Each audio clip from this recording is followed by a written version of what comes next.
New appliances might be the easiest thing to change in a mid-century kitchen without going into a full remodel. They are, in theory, designed to be a replace-in-place item, with similar dimensions that you can sub in one for another. Although, tell that to anyone trying to put a modern fridge into a mid-century kitchen cabinets around.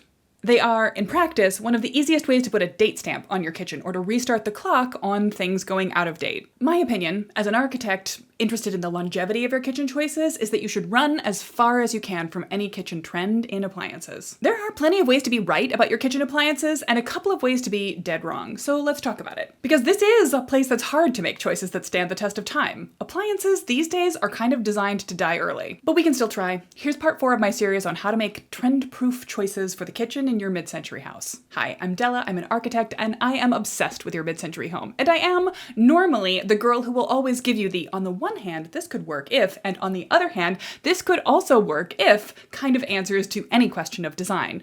There are always options. But today's about giving you a set of singular answers regarding appliance choices, and that's what I'm going to try to do. What I really believe is that if you try to pick out every individual product that's going to go into your home remodel one by one while accessing the entire internet, you will quickly go mad. Fortunately, there's a better way to do it, and that is to start from the general, from things that you like, from places you've seen in magazines, from homes you've experienced yourself, and then gradually to focus your choices down until you have a set of material choices for each room that work together for your taste and your house that eventually lead you to the individual selections you want to make from websites you have access to, from local sources, and at your own price point. Once you've narrowed down your options from everything on the internet to a few correct possibilities, it'll be a lot easier to pick out every appliance, finish, and fixture. Need help with that? I've got resources on how to do it in the video description below.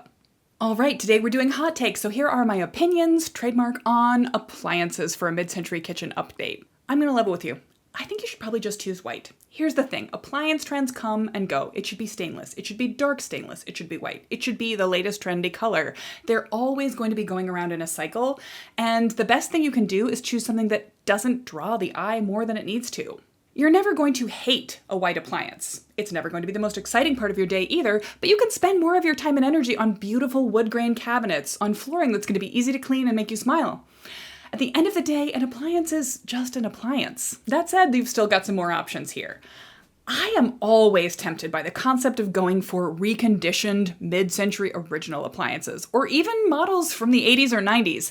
Every decade we get closer to the present in appliances, the shorter the lifespan was intended for that product, and the less it was built to have replacement parts or service ability at all. So if you're tempted by vintage, maybe instead of big chill, think about scouring Facebook Marketplace or trolling estate sales to try to find a mid-century original kitchen that is about to be yanked out of an existing house. Will it need different maintenance than modern materials? Yes. Will it come with a warranty? No. Will you have to find a handyman who's capable of working with something old school? Yeah, sure you will. But those people do exist, and a modern piece sourced from a big box store is designed to barely outlast its warranty. They aren't designed to be repaired, they'll just quit on you and need to be replaced again. The kitchen dream I've been as yet too lazy to execute on for myself is a vintage reconditioned refrigerator. You know, the kind with a tiny little barely functional freezer box. I can have a chest freezer in the mudroom. That's a classic way to handle my, frankly, unreasonable personal desire for frozen things to have in my life. There are a few vintage refrigerator refurbishers out there, and they have wait lists like you would not believe. If you can source your own vintage unit and bring it to them, they'll put it in stock. They also track down their own sometimes and make them available. But you can probably find somebody, particularly in a small town outside of a major city, who knows what to do with any old garage sale refrigerator you find. This could be really cool. If that feels a little too out of left field for you, that's fine. Go ahead with a mid-range appliance with a good number of reviews on its website. Although these things are so often these days controlled by bots. I don't know what to do with that. Stainless is certainly an option. It has been the default for about the last 25 years, which means it's been around for a while. It also means that probably to most other millennials and folks older than myself, it's always going to look like, oh yeah, that was new in about 2000. One way or another, my goal for the design of a mid-century kitchen update is not to feature the appliances. Sure, if somebody wants to splash out and spend on a set from Bosch or Big Chill, or you think the new cafe line is cute, knock yourself out. I will happily design around it. But for myself, I think a mid-range, inoffensive white set is probably going to get the job done. Make sure that all of the finishes feel as permanent as possible. That is, you want metal with a powder coat finish, glass with a finish applied to to it, you would rather not have anything that feels plasticky, particularly in the handles and hardware of your appliances, because that's the sort of thing that's going to fail first and make everything else look kind of worn out way sooner than it needs to. Whatever you do, make sure you don't choose a refrigerator that is listening to you. That is so creepy. Nobody needs that. So much for keeping things cool. Let's talk about heating things up. What are the proper choices between a range versus a cooktop and wall oven? In my opinion, we always want to go with electric.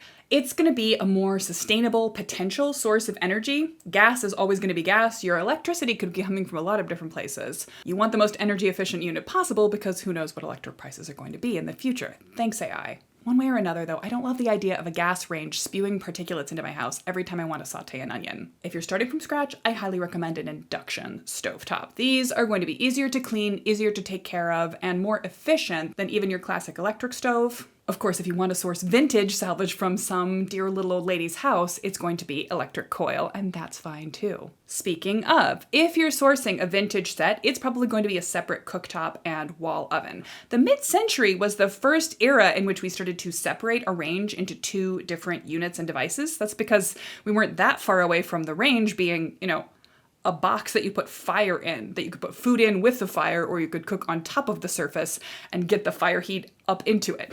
In the mid-century, we were delighting in the modern technology available, and we were creating insulated oven boxes and slimline cooktops that could be placed into the counter where they felt convenient. I do like to separate these two units when possible. It creates more flow for layouts. It lets us prioritize the cooking surface that gets used most by a family. Knowing which heating appliances get used most in a household does drive where I want to put them, and that's not always in the same place. While this feels like a no-brainer to me, I do acknowledge that it is less expensive to combine two appliances into one, typically. A range is more expensive than an oven or a cooktop, but it's less expensive than both of them together, and you do probably want both. That said, it's a little bit more future-proof. As I've been saying, appliances these days do tend to break down. You can replace the cooktop or the oven rather than the entire unit if something goes haywire. The other reason I like to keep them separate is ergonomic. It's nice to put heavy pots and pans right underneath the cooktop in pull-out drawers in a modern kitchen update, and it's great, this is absolutely a mid-century feature, to put a wall oven up the wall a little bit rather than underneath the counter, although we'll do that if space is tight. The mid-century classic design was actually to have a run of counter and have the counter height pop up a little bit, so the top of the oven unit might be a foot or 15 inches higher than the counter surface. That made it easier to pull the drawer open and look in, and it also meant you could pull a cookie sheet out and set it right on top if you keep that space up above clear, rather than the modern way to do a built-in wall oven, which is to set it into a floor-to-ceiling face of cabinet doors and drawers. If you're the kind of person who needs everything to match, make sure you source all of your units from the same company. But if you don't, if you're going with white, it's more likely to match from one design to another. And if you're not paying attention to the label on the device, you don't have to care about that. Same can be true for stainless. Then you can get the best reviewed and best priced item